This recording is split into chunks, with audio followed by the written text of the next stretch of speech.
Hello viewers, this is Showman Sarkar welcoming you to another episode of Campus Plus channel.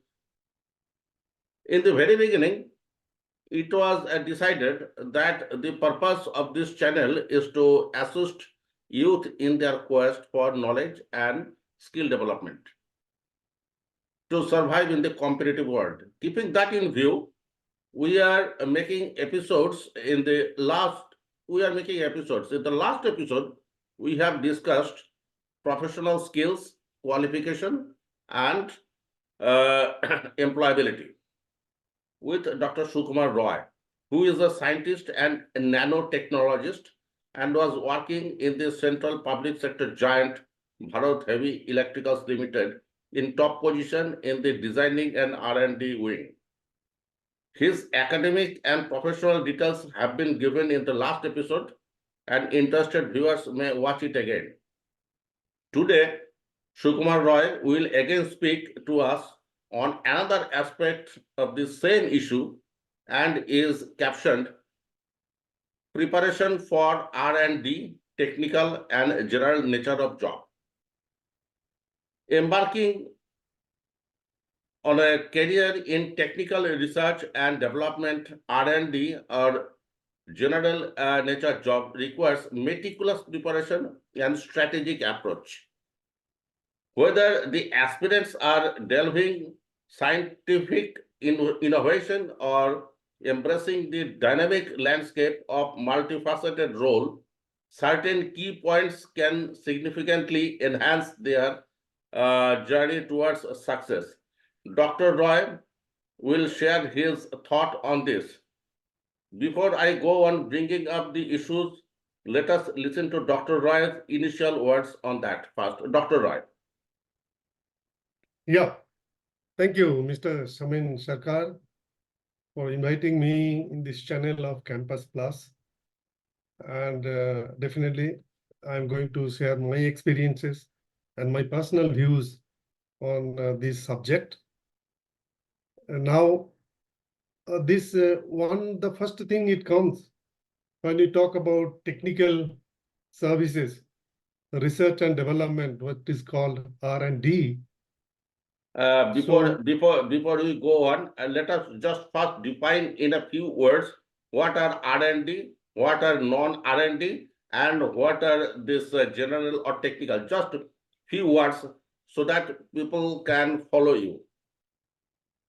Basically, R&D function is a learning culture, that promotes, the knowledge development and keep any organization ahead of its competition. So it basically addresses, we call is, know how and know why, for any, technical, issues. So until some years ago, the non-R&D functions in a firm usually used to concentrate on, manufacturing of the products and all other functions related to it. But what happened because of this, first changing in the technology, this all the existing technologies, it has been observed that they need upgradations frequently, and often the existing technology becomes obsolete. So it becomes very irrelevant for the manufacturer. So what it is happening is, which the activities which were regarding as technical, and it was a non-R&D kind of thing. So R&D services has been seeing it is becoming an integral part of the manufacturing process nowadays. So this is what we can distinguish between R&D and non-R&D. So non-R&D, I mean, it is almost becoming more or less a mandatory for any firm to have a in-house R&D setup, and which will address all technical. Okay, let me come into this. Let me come into this. Yeah. You have defined, rather you have specified what are R&D work and what are non-R&D or technical work. Now tell me, which background people workers from either academic or engineering, from the science subjects or from the engineering branches may be useful in this R&D and non-R&D. I mean, whether the R&D work is exclusively the domain of the scientists, or there can be engineers also. Yes, I mean, it is like this. So you might have heard that people call as R&D scientists, people call R&D engineers. So basically, what is distinction is been done is R&D scientists. They do normally do scientific activities, and any scientific activities, it is already there in the nature. So they basically rediscovered what it is there in the nature, and they start with kind of new ideas, then do experimental design and observe the experiments, generate data, and then do testing, and finally they demonstrate what it is called a bench scale demonstration. So here they stop, and when they stop, there these R&D engineers, they start, they take it to further levels, like, they do, prototypes, then, number of prototypes in a sequence. And each time the prototypes are, modified with better engineering, with, better functionality. Even they address, the design, aesthetics, compactness, etc. So then finally it goes. Well, So, is there any area where the scientists and the engineers can work hand in hand? sorry. Is there any area? I mean, that what you are saying is that where the scientists end, the engineers start. But Correct. there can be some overlapping area or common areas where both the scientists and the engineers can work hand in Yes. hand. Yes. So what it is been accepted is TRL, Okay. technology readiness level. So normally there is a scale of 1 to 9. So 1 to 4, I mean, it starts from basic, concepts, then, the demonstration, like bench scale demonstration, like, proof of, to support the proof of concept, up to 4, the scientists do. And then the engineers start with TRL5 till 9. So 9 is basically, it goes to the mission level demonstration and almost like implementation. And there is So an interesting point. There is an interesting point. Uh, yeah, there are two terms, scientists and engineers. Then correct. how do you distinguish between a scientist and engineer? By their academic degrees or by what? Um, yeah, it is not necessary by academic degrees, but it is defined by the passion, because a scientist, what he does in science, suddenly, normally they are very much, explorative in science. They have the In passion the in doing subject itself. science. No Yes. design or no And engineers, innovation. Yes, yes, yes. Yes. exactly. Mhm. Engineers, they do mainly on design. They will, do prototypes and then try to solve it. I'll give you a small example.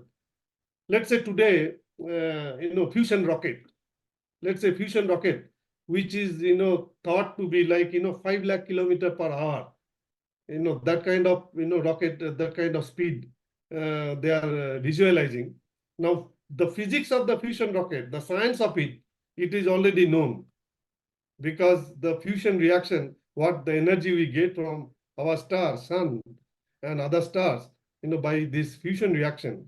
So, so this concept is basically known, and it is proven in a bench scale by these research scientists. Now, it is not happening. So it is basically an engineering problem now.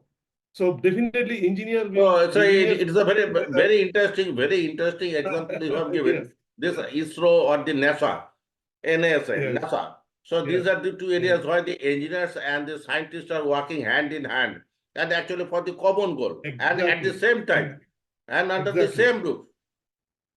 Yes, same group, but what will happen? The work component will be split, different thing, and then there will be some interfacing. For example, when the scientists are, proving their proof of concept, so-called POC, then the engineers come for the designing.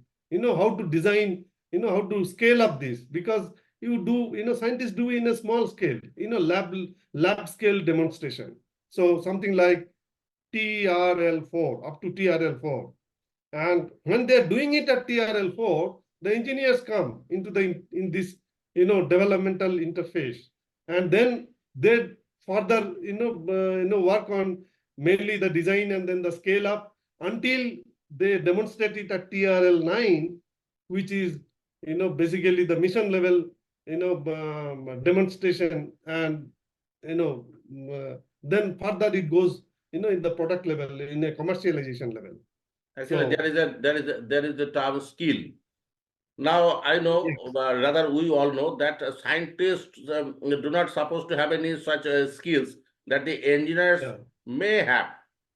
So, but yes, this is one factor that separates scientists from engineers. The scientists do not need any skill.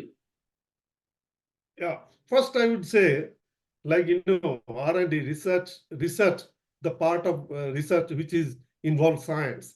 It is not everybody's cup of tea, because it starts with the curiosity and creativity. These are the top, two skills for an R&D scientist. And you can also add further that their willingness to, work with unknown things by unknown methods, and dealing with different degrees of uncertainty is another, kind of personal management skill, I would say. And you can further add their ability to observe, and then their perseverance, their presentation skills, time management, etc. These are all very much skills for the scientist.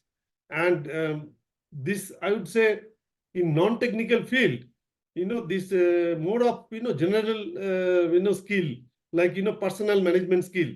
I mean, the research managers, for example, they should know how to motivate the self as well as the group members, so that the teamwork becomes very effective and very reliable.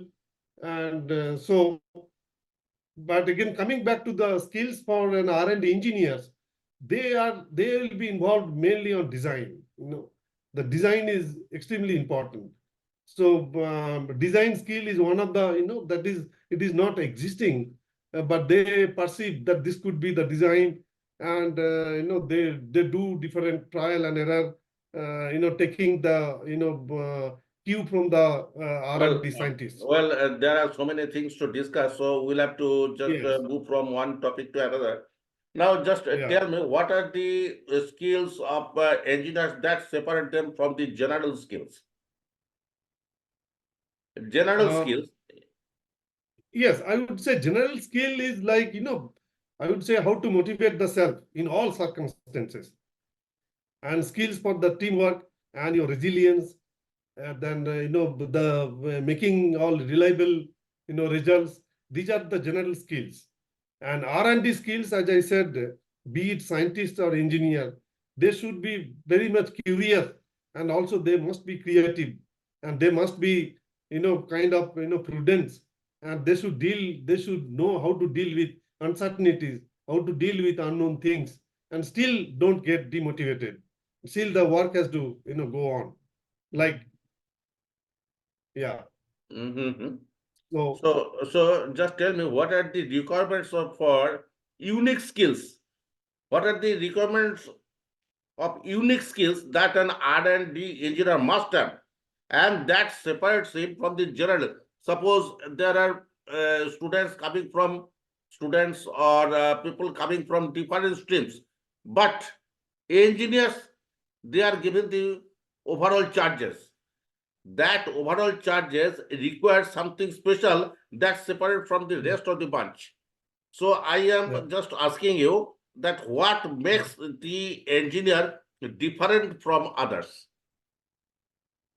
yeah. I mean, the engineers essentially, they have to understand that what it has been done till the TRL4, and Hmm. how to conceive, the scale up issues, Hmm. and how to conceive the design issues, and so that it becomes very effective. Because at the end of the day, all the product need to be cost effective, so that an engineer does something which doesn't become commercially feasible, then it becomes a kind of flop. But often just to prove prove the concept or prove at a prototype level, often they put little bit of higher effort, just to knowing that yes, it is not going to be effective so much commercially, but still they keep doing it, because again they will get a little more time to bring down the cost again, by substituting different types of materials. So coming back to unique skills, I mean, I must say the engineers, they should perceive this, again, this upscaling issues, then your design issues, and visualizations of what could go wrong at the product level when they do in a scale up. So this kind of Okay, issue. you have worked in so many areas and also in a number of companies, industries, and institutes, research institutes.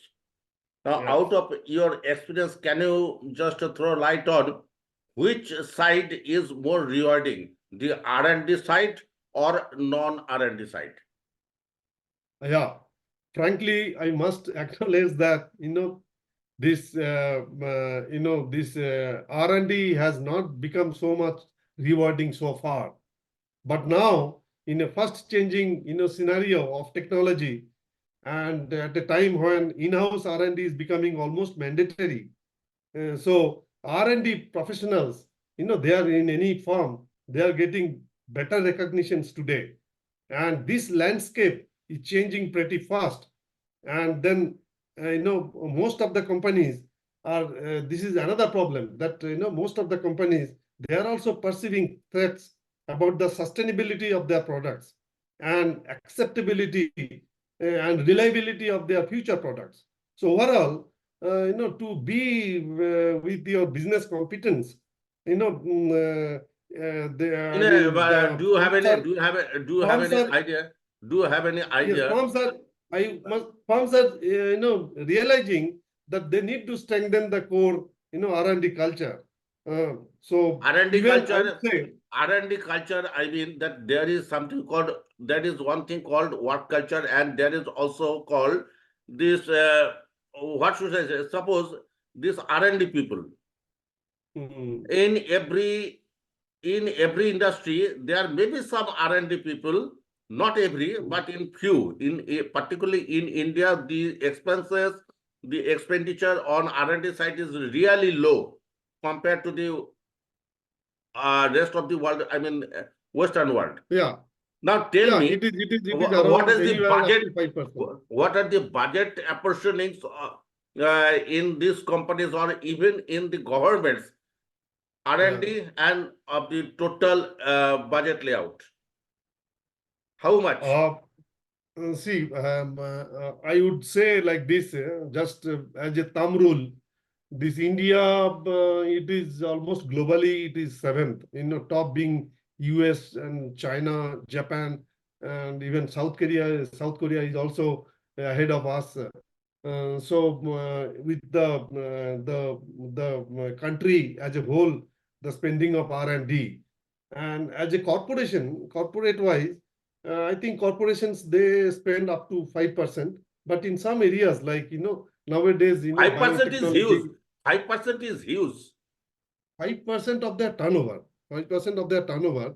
I mean, normally it is, I say up to 5%. Normally it is 2 to 3%. But in some areas, for example, biotechnology, pharmaceuticals, then your, IT, they are, the spending because of this, new, technology, because there is constant threat, because they'll be left behind. So there the R&D spending is, little more, I would say. So, but as an average, I would say roughly up to 5% So, as a whole. so Oh, another interesting question may come.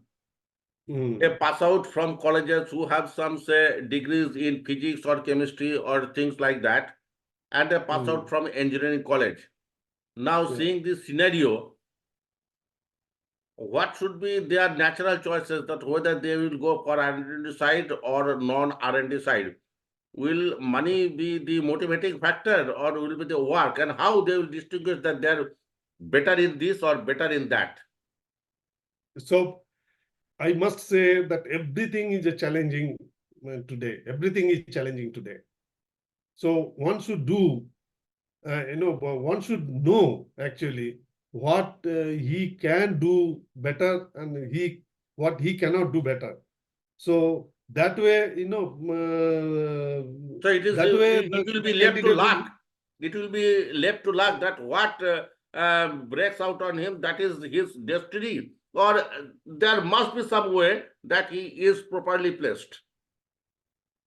No, I would say like, this when a young person is pursuing his science or any engineering or anything, first of all, at that particular point in time in his career, he should just identify that what are the gray areas, these gray areas, his goal objectives. So once he bifurcates his the parameters to reach his goal, then he will understand these gray areas.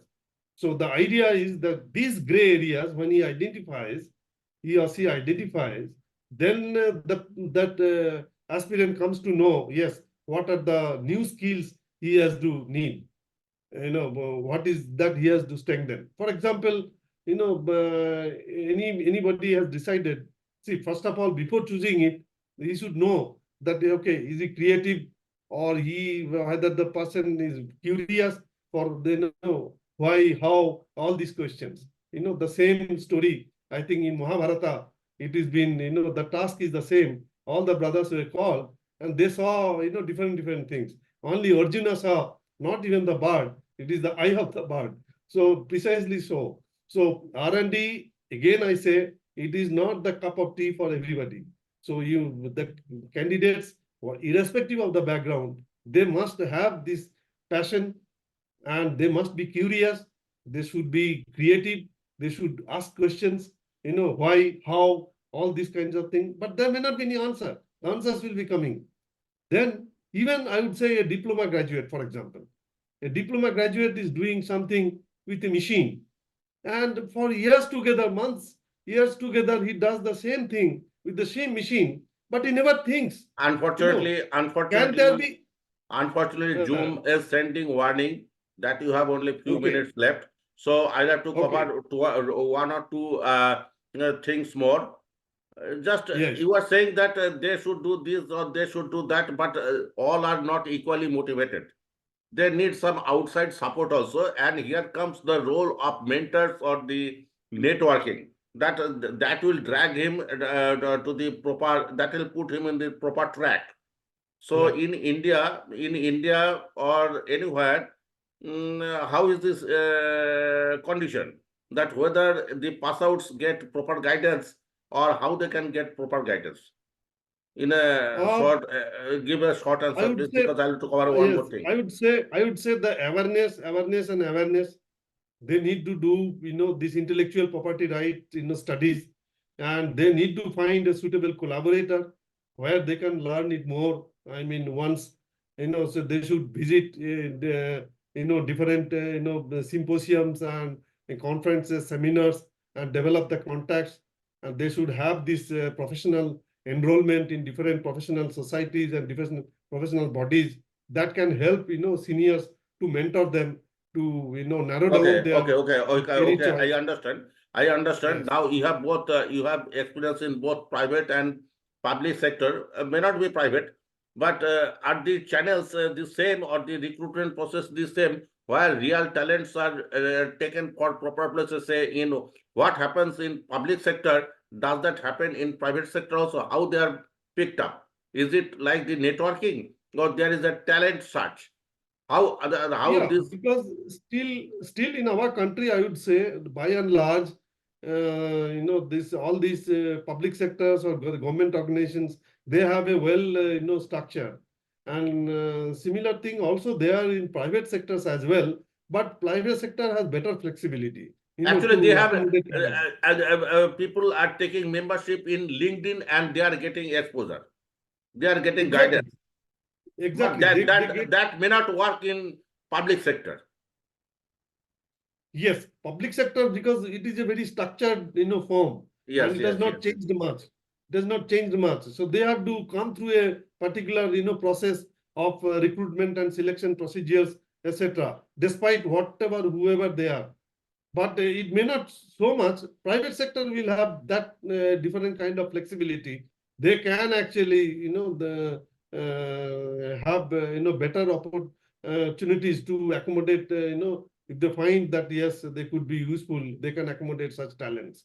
Yes. Just to conclude, what is your final message for the job aspirants both in R&D and non-R&D sector? After that, I will to conclude. I would I would say that the world is one today and becoming smaller and smaller every day. Okay. And see this, please understand that mankind is today threatened for its survival in different grounds. Even if we are not hit by asteroids, what happened about 65 million years ago that wiped out dinosaurs? Sustainable growth is becoming a big challenge. So therefore, technology is the key for the survival today for the mankind. And today, even humans are aspiring to be a multiplanetary species. So if you see, that way, that also world is very much witnessing a tremendous progress in nanotechnology and biotechnology, information technology, and almost that is touching across the sectors of the mankind, and and all these technologies have been addressing sustainability and sustainability for the mankind. So I would say, if you finally, whatever you do, whether it is R&D or it is non-R&D or it is general areas, then, I mean, you have Okay. to have that passion. You have to have that passion, and you will be rewarded. And Okay. by the I way, think last I one point, yes, yes, yes. Last Please. one point I would mention, technically something different. Even at the age of 98 years, one professor, from Texas, Austin, he got the Nobel Prize in chemistry, on lithium and batteries with his colleagues. So when you have technical, you will never, feel, that you are isolated, and there is no surprise if you see any new technical, any exciting products in the market. And as you grow old, you will be more and more productive, I believe. So technical domains, as with the competitive time, time, it will have its own advantage, and but all the areas will have advantage, I would say. It is so wonderful to have such a discussions with you, but ultimately we'll have to put an end. Otherwise, Zoom will put an end to our conversation. Now, what transpires from your discussion is Okay. that by strategically acquiring skills and degrees and complemented by practical experience and research development involvement and networking, and they staying updated with the industry trends, job aspirants can effectively prepare themselves for success in technical R&D and general studies. I think that is the final message from you that flows out of this conversation. And probably you agree with me, no? Yes, I agree with you. I would say that please understand there's all these things it has been done today, all general manual labors, everything, it is going to be replaced. And it is going to be replaced pretty fast. So only human intelligence, all the work which needs human intelligence and this its capabilities, abilities for the future technologies will only survive. So get prepared for that, and you will have a better, fortune in the years and decades to come. Wonderful. I think we'll be getting you again when the issues come up again. Thank you for joining us. Thank Thank you. you. Thank you. Please come Thank again. you. Thank you. Thank you so much. Yeah.